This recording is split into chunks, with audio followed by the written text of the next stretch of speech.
Welcome to Be Customer Led, where we'll explore how leading experts in customer and employee experience are navigating organizations through their own journey to be customer led and the actions and behaviors employees and businesses exhibit to get there.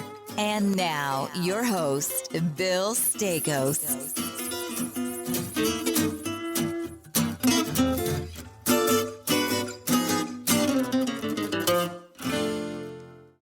Hey, everybody. Welcome back to Be Customer Led. I'm your host, Bill Staikos. I have a very special guest for us this week. Andy Binns is director and co-founder of Change Logic LLC. And we're going to get into a little bit about what Andy does at Change Logic. He's also co-author of a book, fantastic book, Corporate Explorer. He's co-founder of the Corporate Explorers Club. He's a Fast Company executive board member, and that's where we got hooked up. And then he's an innovation advisor and a keynote speaker. I don't know where you find all the time, Andy, but welcome to the Be Customer Led. It's great to have you here. Thank you very much, Bill. Delighted. Thank you for the invitation. Oh my gosh. This is a really interesting show. I mean, the book that you wrote is really about how larger corporations can really beat sort of the startups and other smaller companies at the innovation game.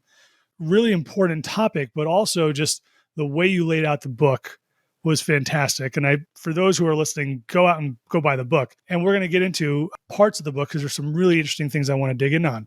Before we do, though, you've got a really interesting background. I was hoping if you can share with our listeners the journey. Yes, thank you. And thanks for the kind words about the book. It's Corporate Explorer is sort of a thing I've been thinking about for a long time. And although the title only came relatively recently, that there's lots of threads that have been in my career. I was in marketing originally, and then I went to an interview with a consulting firm for a marketing job, and the guy interviewing me said, you're a natural consultant.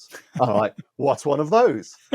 And so that was a real sort of insight. And I was fortunate to work for a few years at McKinsey & Company and then at IBM. And really the IBM experience, I mean, McKinsey is a phenomenal institution. We can talk about it a great deal. I mean, in some respects, it taught me what I don't want to do in the future. Right? It told me how the exact opposite, Change Logic consulting the exact opposite way to McKinsey in many ways. But the IBM experience was tremendous because I was fortunate to be there at a point sort of when the great turnaround led by Lou Gerstner had kind of been successful. And they were trying to figure out how do they establish new sources of growth. And so they created this emerging business opportunity program, which I got to work on with the head of strategy at that point, Bruce Harold. And that's really the sort of the epicenter. And I had these two business school professors to work with. Candidly, I wasn't even sure what a business school was at that point. I hadn't been to one. But here I was with a Harvard and a Stanford professor. And then a few years later, I set up a business with them, which has Change Logic. And now we've written this book together as well. Fantastic. So the book is really thought-provoking. In fact, I think, kind of alluded to at the top of the show, it really goes against sort of conventional wisdom, even on some level. During my days at JP Morgan, we always talked about, can you innovate faster than the startup can scale, right? Because we were so large. That was a big conversation and still is there in many ways. How do you think about it? So let's start with why did you, I'm always curious about authors. One, because I don't have the guts to actually write my own book, but why did you write the book? And can you share with our listeners, maybe 1 to 2 surprises that you uncovered during your research too? Any aha moments? Sure. Yeah, we have, the book has this subtitle, right? Corporate Explorer, How Corporations Beat Startups at the Innovation Game. Yep. And, we could have made it how corporations sometimes, occasionally, might be able to. But we went for the slightly more provocative. Yeah. And we went for the more provocative because it is true. It's not always true. It's always hard in my experience. I don't think there's any point at which it's easy. Even for startups, right? I mean, even for startups, hello. And I would say that was one of the surprises as I was doing the research, talking to people who are in venture-led startups, trying to understand, make sure that I was reflecting their part of the story in this as well. They were the least likely people to disagree with me, right? They would all say, gee, this is hard for us as well. You think a CEO and a management board is hard to get funding? Well, go try talking to a VC fund who might only have a 5-year horizon. We talk about them having, oh, they're in for the long term. Well, 5 years ain't that long, right? Okay, many of them will come from multiple rounds. Sure. Oh no, my third round funding VC might disagree with my first round. So there's a lot of tensions in it, and of course, there's huge numbers of benefits and opportunities that a startup gets from its increased flexibility. Yeah. But this scale question, that's the one that really, sets apart the corporations if they can figure out how to unlock what they already have in getting this done. Yeah, for sure. I the ability to A/B test with millions of customers out of the gate really can add a ton of value. In the first, so you have the book broken out in a number of sections. The first section of the book, explore aspiration. Yes. You talk about the concept of corporate explorer. Yeah. So tell us about these individuals, like who they are, what makes them different.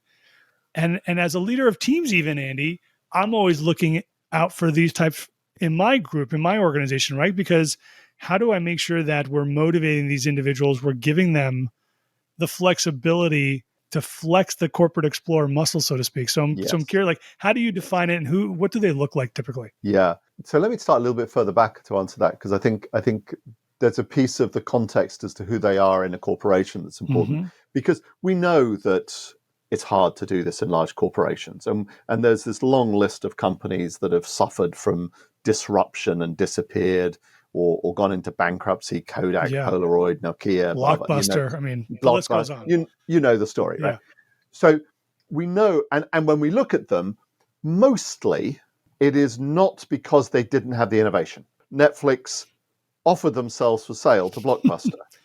Kodak had digital photography. Polaroid had the first megapixel camera in the market in healthcare, right? So it's not a question of not having the insight. The question is execution. Can they get it done?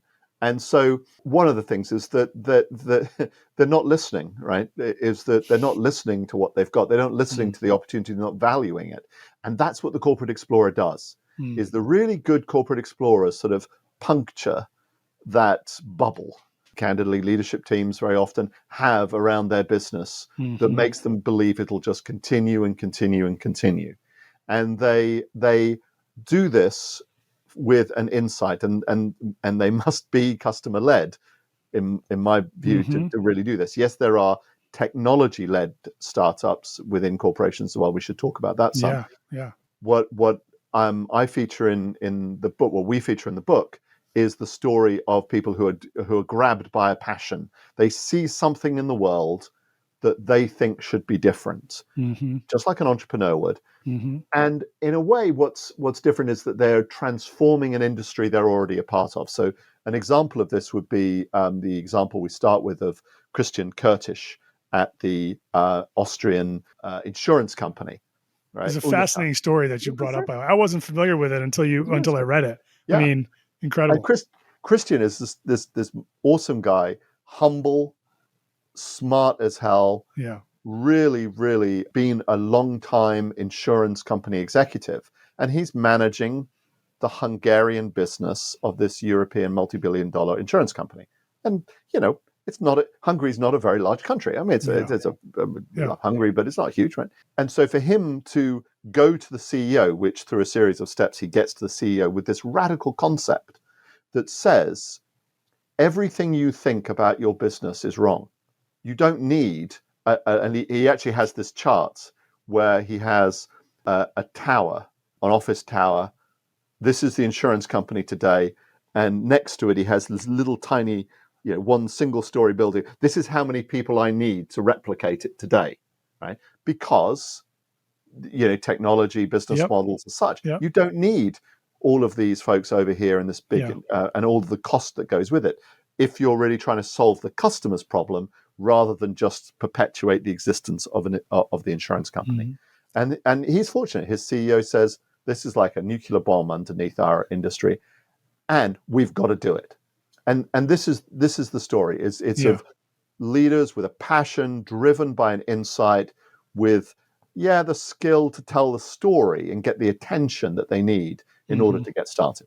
how important, well, I guess it's everything, right? If that CEO didn't say, let's do this, it would have died on the vine. He may have gone out externally, right? As an example. Well, But he had external funding options as it yeah, happened. So yeah.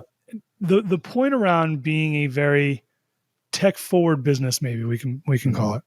Good. How important is that? Because, in that case, and in many cases where you see this, they're almost taking a platform approach to the business model, right? I think about Lemonade here in the US, right? Has completely, and I'm a customer, has completely upended insurance in a major way, and just sort of the way that's done. How important is it for the organization to be tech savvy or tech forward? Does being so, maybe I guess my question is, does being so make sure that you get the right mindset internally to be able to do this kind of work and rethink the way that you've done business for the last 50, 100, 200 years? Yeah, and one of the things that's noticeable about the book, which we wrestled with a little bit. Now, one of my colleagues, one of my co-authors, won't say which, was like, "Can't we put an example in here that's not a digital business transformation, Andy? Come on, there must be something else going on in the world." And I'm like, "Yeah, there is, but right now it's not important, relatively speaking." Yeah. Right. So many of the innovations that we see in whatever sector you're in have some flavor of digital technologies of some kind, or AI or machine learning. There's something that has to do with learning to add that to a solution to solve a problem. And so one of the things that does is it means that you've got to find access to those capabilities for sure, right? No question. But these ventures also teach, right? They're sort of incubators of capability and culture, of what the future is going to look like. And so I think that's what Christian is doing at Unica. I think that we talk about Kevin Carlin at Analog Devices, and semiconductors firms are in some ways quite backward in a lot of their business processes and activities and market views, because they haven't needed to be, because the only thing they needed to do is generate chips. And actually, amusingly, we're back in that situation now with them, right? And so what Kevin does is he shows Analog Devices what the future looks like in terms of how you can create offerings that connect silicon to the cloud and analytics and all of the possibilities that brings. So. Very, very cool. You bring up in the book sort of the three innovation disciplines: ideation, incubate, and scale. That's right. BCG has almost a similar model. I've seen similar. I love how you get just the simplicity of it though, and how you break this out in the book is really important. How do you think about the customer, or even the employee, or even the broader workforce, even as an example, as part of the success to move through these disciplines? Yeah, good. So I'm going to start that answer with one kind of response, and then I'm going to appear to radically disagree with myself. Okay. Okay. This is going to be interesting. Just to set the expectation so that everybody goes, well, wait a minute, what's he talking about now? Yeah. So the first thing you have to say is that employees are, at some level, one of your most important sources of information and possibilities. This is for any organization of scale, this is a ready-made crowd, right? That you should be leveraging very actively to see the future of innovation. One of the folks we work with occasionally is Simon, I can't remember his second name or something, at Wazuku anyway, which is one of these idea platforms. And Simon has this great phrase where he talks about that innovation is at the same stage of development as CRM was 20 years ago, right?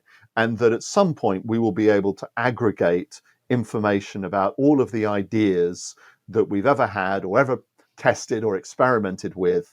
And so when we have that idea again, or when the market matures and makes it possible again, we can go back and we can see what we've done and so on. And so I think there's tremendous opportunity in tapping into employees and obviously network partners and ecosystems and whatever. Big fan of that kind of thinking. And now let me disagree with myself, right? And this is that is also a trap, right? And the trap is the innovation zoo. There's something about creating ideas and generating possibilities that is addictive to humans. We just love being involved in that. And the thing about the ideate, incubate, scale approach is that you need to recognize the money gets made in the scale. It doesn't get made in the ideation. Yep. And so if you're not careful, you'll get trapped generating ideas, and it's very fun.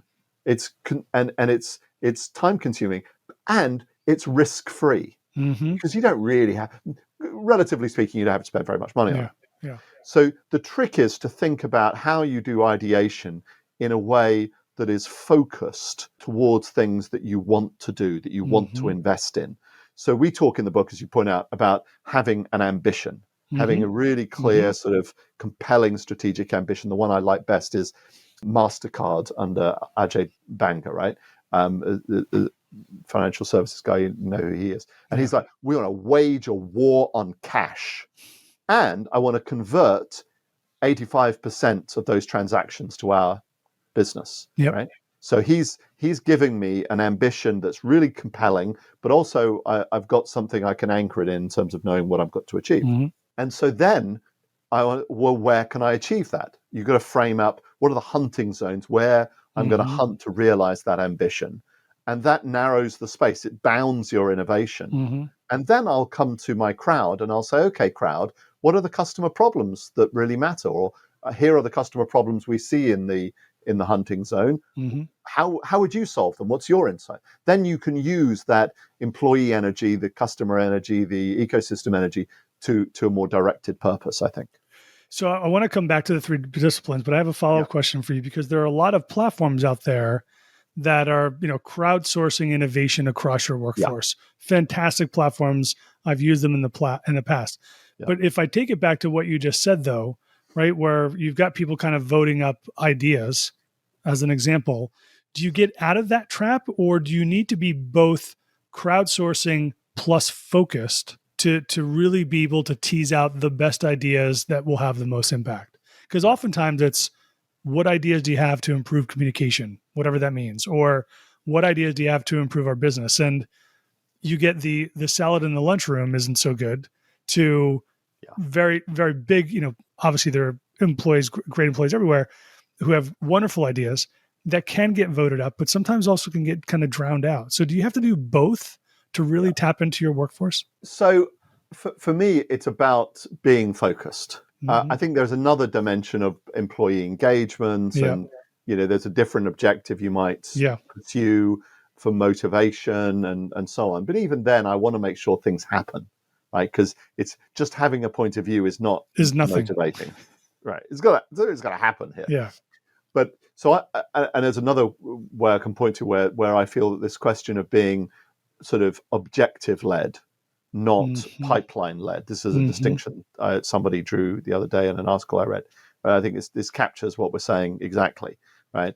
That I want to be threaded through what am I trying to achieve here, and take what steps I need to get there.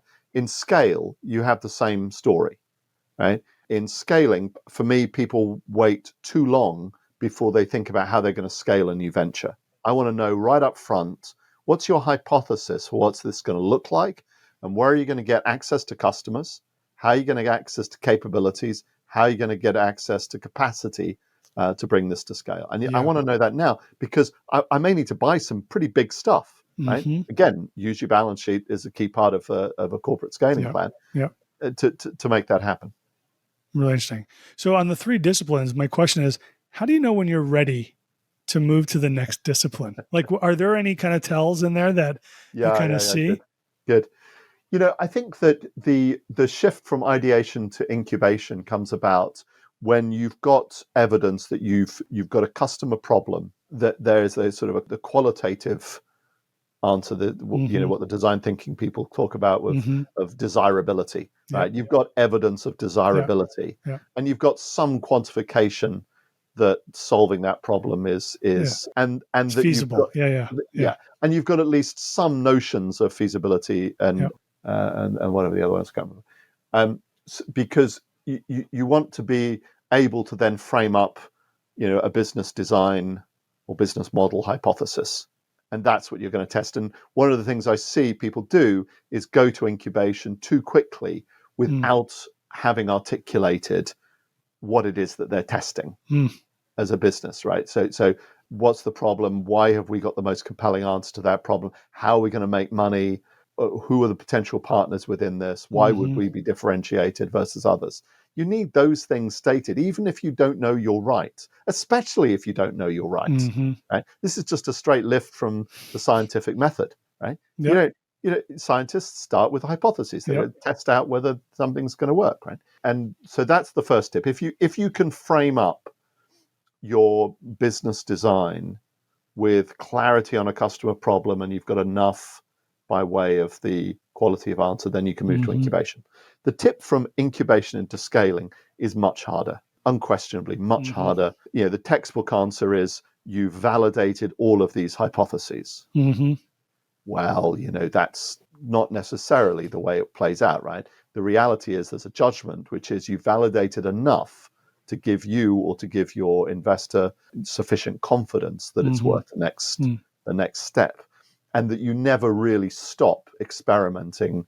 Well, you do stop, but you don't stop for some times, and this is where the requirements of a book actually blur reality. Yes, we say ideate, incubate, scale, but nothing's quite so linear. This is a really complex world, right? So I think there's a point at which you're scaling and you're still experimenting, particularly on things like go-to-market, right? What's the go-to-market approach is often something you're still testing, even as you're starting to try out channels that do seem to work and trying to get revenue. So, got it. Yeah, I mean, even if you think about sort of like the classic model of business stages, right? You've got startup, growth, scale, maturity, right? I mean, somewhere between incubation and scale, you're still growing like crazy. That's where you're testing and learning. Things are changing. You're adding people, trying to raise capital, et cetera. Really, really interesting. Let's talk about ambidextrous organization or the organizational structure, right? And team structures for that matter. From your research, or even just your opinion, like what do you feel is the optimal way? Could you talk a little bit about this in the book, but do you see an optimal way to set up these ventures and set them up for success? Now, there's a couple of different models that you go into, but do you have a preference? Yeah, good. And you're very subtly saying, but you don't quite tell us what to do you, Andy? No. You got to decide for yourself, right? Yeah. But I'm curious. That's why I was reading. I'm like, well, I wonder which one he likes. So that's why I asked the question. Let me see if I can answer that a little bit. I would say it's the thing that I am most likely to get paid to help people with, right? Smart answer. Because it is the most vexing in all kinds of ways. Yeah. Just for your listeners, this notion of the ambidextrous organization is one that Michael Tushman and Charles O'Reilly are best associated with in academic circles. They've written about it for 25 years, and others have come along with versions of it.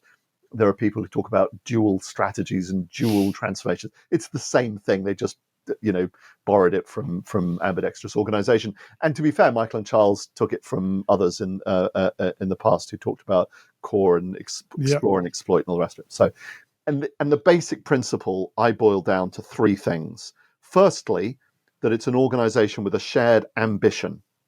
Right? So everything you're doing is in service of an ambition like war on cash or some of the others we could talk about. Then you have autonomy for the explore business from the core. They can operate with sufficient freedom to make decisions about how to operate, what their culture is, what their structure is, to some degree what their compensation is, can be separate, and there can be autonomy. And then the third piece is that they can still access the assets of the core business in order to go faster than a startup, right? And of course, it's the access bits that causes the most challenge, because this is the place where you're, dealing with the little rowboat against the the oil tanker, right? And so, how do you interface the two? Is where things become most difficult. My questions to which one works is always contextual, based on what you're trying to achieve and what the nature of the innovation is. So the more radical an innovation. So this morning I was talking to a large German company, and the corporate explorer I was talking to was they were doing something which was for an entirely different market. They work in automotive. This is in healthcare, right? And entirely different capabilities. not entirely different because it's still their same core technologies, but taken into they actually made some new inventions on top of what they did previously. Here, you've got to keep that pretty separate from the rest of the business, right? So I want it to be fairly separate, partly because the core business isn't going to understand. They're going to try and impose all of the models that they're used to the new business. Yeah. So if you haven't got that separate, you're really going to struggle. And the other part of it is, what are you trying to achieve? And this is where we come back to this notion of, what are you teaching to the business? What capability are you building? And in a world where everybody's going to need to understand about AI, digital business models, monthly active users, all of these kinds of A/B testing, as you mentioned earlier, all of these kinds of pieces of the digital world, you're going to have to, if you keep that too separate, what have you learned? What have you built?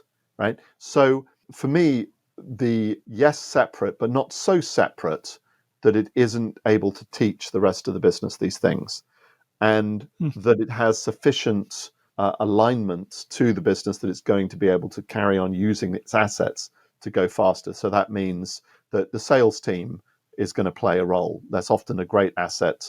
Sometimes can be troubled, but it's often a great asset. That you're going to get preferential access to manufacturing if that's what you need, or in the case of the insurance example, that the actuaries are going to be there helping you put your products together and so on. So that access piece remains important as well. Man, that's an awesome perspective. One of the toughest things in any organization, whether it's getting people to think about new products, getting team structures to change, people to change, is toward just changing itself. In the book, you kind of talk about the corporate explorer not only kind of leading with the innovation, but also leading the change as well. And being the change agent. What advice do you have for corporate explorers about who might be listening, right? About this, and what questions maybe they need to ask? Where could they start? Because there's, you've got Cotter's model, you've got the ADKAR model, right? There's a couple of different kind of change processes out there that you can certainly follow. But what advice do you have for corporate explorers out there on the change piece? Because it sounds like they've got the innovation piece down, but maybe not so much the change management skills to do it. I think that's right, Bill. You do need to have both change and innovation. Corporate explorer is always both. Just like an entrepreneur is always selling, right? They're always selling to their VC, to their customers. There's always so in the corporate explorer world, they've got to lead change. The most important thing from our research is they've got to build a social network or a leadership movement around their innovation. And so they've really got to look at who are the people around them, not just the people above, right? Not just the manager or the sponsor, but also the peers that they have, and maybe even some people and other teams and departments whose help they might need, or who for various reasons may have the ability to undermine them, right? And so we come to this insight because of the research we've done. What we find is that the leaders that struggle most are those that come in from outside and have no social network. They are unknown quantities. They may have skills, they may have insights, they may have things that are really valuable, but what they lack is the human influence. And so you're looking for, who are my allies? Who are the people in this organization who are going to be able to do things for me, are willing maybe to work even when it's not their job, right? Because they believe in what I'm doing. Who are your advocates? Who are those folks who you're going to have a coffee with, or a virtual coffee with, and tell your story so that they may retell that story to others and speak up for you, right? And then you're going to have some people who are never going to move, who are always going to be opponents. Candidly, some of them are like from central casting, right? There are just some archetypes out there. The business unit leader or product line leader who just doesn't get it is a very common archetype. And you need an ambassador. You need to say, hey, Bill, could you go speak to Gene or Fred and try to explain to them what we're doing and why actually it may help them in the long run to support us, right? And if they trust you more than me, then maybe I'll get a little bit of more airtime from them. So you've got to work this network in a very personal way in order to get to your goal. Yeah, I was actually wondering, when I was going through that part of the book, I was wondering if if there's ever an instance where the innovator, the idea person is different than the change person going out and building the network. Yeah. And can you say, well, I guess this comes down to the company and the person with the idea nonetheless, but could you separate those out and say, you're the idea person, but you're the salesperson. Yeah. You go motivate the business. Yeah. If you look at some of the famous startups, they often have an insider and an outsider. Yeah, that's right. Jerry Yang at Yahoo and yeah. The other one and trying to think of the Google folks. They had the same. Yeah, Sergey Brin. Right? Yeah. And Larry Page. Yeah. And so, in a way, that kind of duality is one that I think is a smart step for a corporate explorer to take. Yeah. I really love your this concept of productive tension and keeping people in this zone. So if you could share it with our listeners, and I don't want to give away too much of the book. I want really people to buy this book because actually it's really important, particularly if you work in a large enterprise. Tell our audience around what productive tension is and how do corporate explorers create it and keep people in those zones. Yeah, good. So let me answer that with a little bit of a story. So one of the most famous efforts to create a new venture inside an established corporations the last decade has been at GE, and GE's effort to create this Predix platform and to create a sort of make GE a top 10 software company. That was the ambition framed by Jeff Immelt in like 2012, right? And what's interesting, and Mike Tushman talked to Bill Rude's done a case. Bill Rude was the leader of this at GE, has done a case on Bill's efforts. And what becomes clear from all of this is that Bill was working without all of the equipment to get his job done, basically. And to cut a long story short, the real reason was that Jeff Immelt didn't want to have the tough conversation with his leaders to say, okay, you agree with my vision, and that means you're going to have to give up something. Yeah. Right? It doesn't mean all gravy for you. Actually, you're going to have to give up something. And why? Because like most humans, he liked to maximize comfort, is my hypothesis. I've never met Jeff Immelt, but my guess is that affable exterior, and he yells and shouts, I'm sure, and this is also his reputation. But when it comes to really direct personal conflict with a peer whose help you need, right? Leaders have a hard time doing this. CEOs have a hard time doing this. And so this notion of productive tension is all about putting into the conversation the real issues and making things more transparent. And there are a few things that a corporate explorer can do to help with this. Some of it is always being transparent themselves, right? They've got to manage their reputation so that they're just as honest about where things aren't working as when things are, because otherwise people will very quickly find them out. And the unfairness of the world is such that evidence will be treated much more seriously than the good stuff, right? It's just the way it is, right? Yep. So you've got to be really transparent. The second thing is to use some techniques, and we describe a few in the book, for getting the senior team to do the same. So one of the examples we give is of my friend Eric Kruschitz in Austria, who's then built on the success they had with the first innovation. They created a whole innovation unit in Unica, and Eric brings to the senior team a sort of a self-evaluation. Hey team, here's 8 criteria of doing this well. How do you think you're doing? And it turns out they don't think they're doing as well as they want to either, right? And so that sort of practice of holding up a mirror help people see themselves, because usually when you're not sort of being told you are wrong, you're bad, people say, yeah, actually this isn't, we're not quite where we want to be.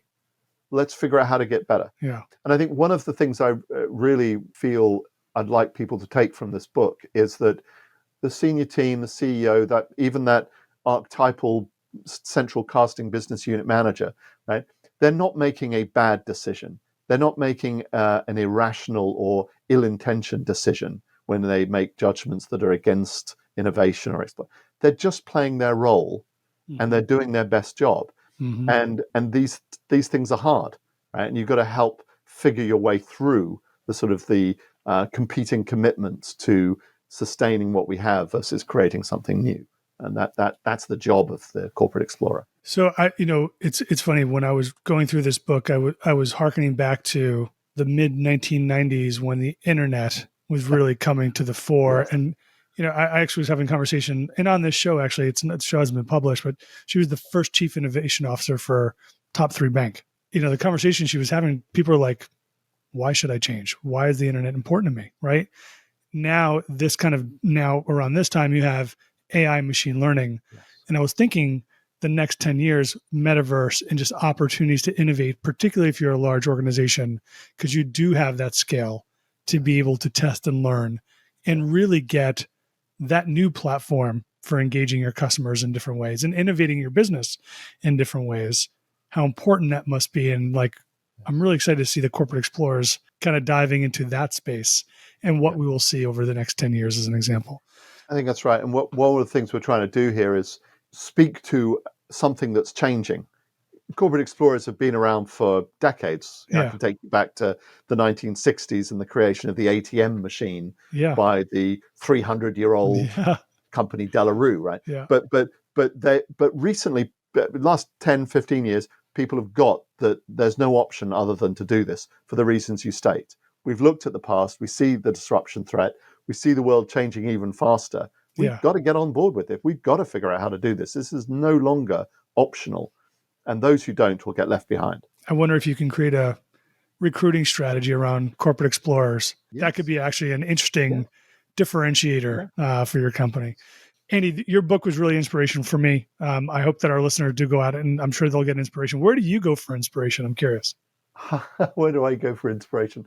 Well, I also go to inspiration to books. I'm reading this book by Rebecca Henderson at the moment, Reimagining Capitalism, which I find very inspiring because I do feel there's something fundamental we need to rethink about the legitimacy of our system. I also love to read the MIT Technology Review. I'm not a technologist, but I love the sort of the possibilities that are out there, the innovation that does start in the lab, and the incredible brilliance of science. But I also look at history a great deal, and the history of science in particular, and the way in which our world advances through this. Lots of experiments, lots of failures, lots of possibilities. It's a constant and lots of happy accidents as well. Yeah, for sure. It's a constant discovery. And one last question for you, Andy. I'm really grateful for your time today and you being on the show. Who do you look up to in this space, actually? Who do I look up to in the space? Yeah, like just an industry. Like, do you have anyone in industry that you are like, here's a model person that you look up to? So I don't know if I have a model person exactly, because it sort of implies this sort of a level of perfection that Fair enough. I don't think any of us should seek to go for. Maybe are there business leaders you admire? Yeah, without question. And one of them we talk about in the book is Jensen Huang, right, at NVIDIA. And so here's my story with Jensen Huang. 2015, I think it is, I get on the phone with him for a client project, and we're trying to understand his strategy and so on. And at that point, their stock price is like $23.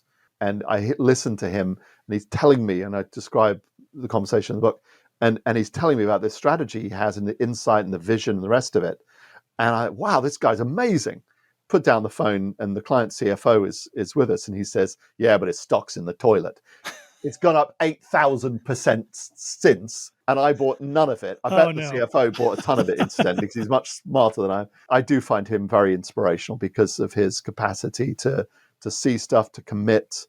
He committed 30% of revenue to R&D to go after AI, deep computing, autonomous driving. He really committed, and he committed so long ago that you can't claim that it was luck. Yeah, he had some lucky turns on the way, but I think it's very, very inspiring. Very cool. All right, Andy Benz, director and co-founder of Change Logic LLC, and also the author of Corporate Explorer: How Corporations Beat Startups at the Innovation Game. Thanks so much for coming on Be Customer Led. This has been a lot of fun. Delighted, Bill. Thank you very much. All right, everybody. Another great episode. We're out.